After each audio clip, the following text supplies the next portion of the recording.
Què passa? Estàs enfadada? Sí. Jo què he fet jo ara? No, tu no. Segur? És que sí, que no sempre ets tu. Ah. Però, home, és que he tornat a anar al CAP a fer-me Sí. una analítica Sí. i una altra vegada no sabia ni el meu cognom. D'acord, ho entenc. Mano.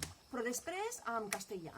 Ah, Per perquè què li no? sembla que no és prou d'aquí Sí, però i ja clar, està. què és això? Què és aquest prejudici? Sí, mira que n'hem parlat a vegades, de prejudicis d'aquests que condicionen l'ús de la llengua. Sí. No passa res. Farem una cosa, avui ho farem diferent.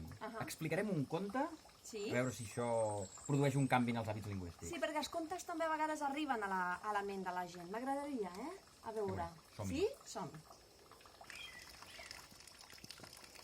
L'immigrant uzbek arriba a Barcelona. El català 1 se li adreça en espanyol. El català 2 se li adreça en espanyol. El català 3 se li adreça en espanyol. L'immigrant uzbek decideix aprendre espanyol. L'immigrant uzbek aprèn espanyol. L'immigrant uzbek descobreix el català. L'immigrant uzbek decideix aprendre català. L'immigrant uzbek s'adreça en català al català 1. El català 1 li contesta en espanyol. L'immigrant uzbek s'adreça en català al català 2. El català 2 li contesta en espanyol. L'immigrant uzbek s'adreça en català al català 3. El català 3 li contesta en espanyol. L'immigrant uzbek li diu que li pot parlar en català. El català 3 li diu que no pateixi, que no li fa res parlar en espanyol.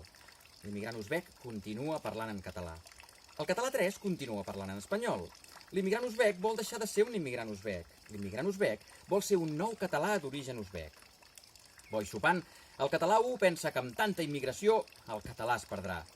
Bo i sopant, el català 2 pensa que amb tanta immigració el català es perdrà. Bo i sopant, el català 3 pensa que amb tanta immigració el català es perdrà.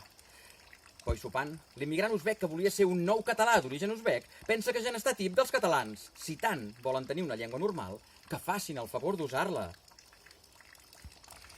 Ho veieu, catalans? És que, clar, què passa? Que nosaltres, gent de fora, gent nouvinguda, volem aprendre la llengua i fem esforços, comencem a aprendre, però clar, qualsevol aprenentatge d'una llengua nova en un territori nou costa, això és normal, però clar, vosaltres ens heu d'ajudar.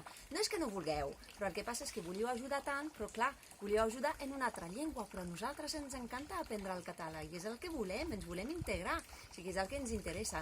I heu vist aquesta història del David, aquest conte, que és tan gràfic, és que ensenya molt bé la dinàmica que es pot arribar a tenir sense adonar-nos, això que dèiem, no? D'adquirir una assertivitat lingüística, perquè a vegades estem en un punt d'inèrcia i no ens n'adonem, no? De que com un gest pot ser tan important, no? A l'hora de convidar algú a aprendre una llengua. M'ha agradat molt.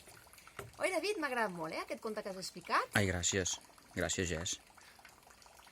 Però una pregunta, això Digues. parlava d'un noi o d'una noia d'Uzbek, no? Sí, Uzbekistan. Uzbekistan, sí. Però clar, jo soc francesa. I què, Jess? Però no... És igual, és igual.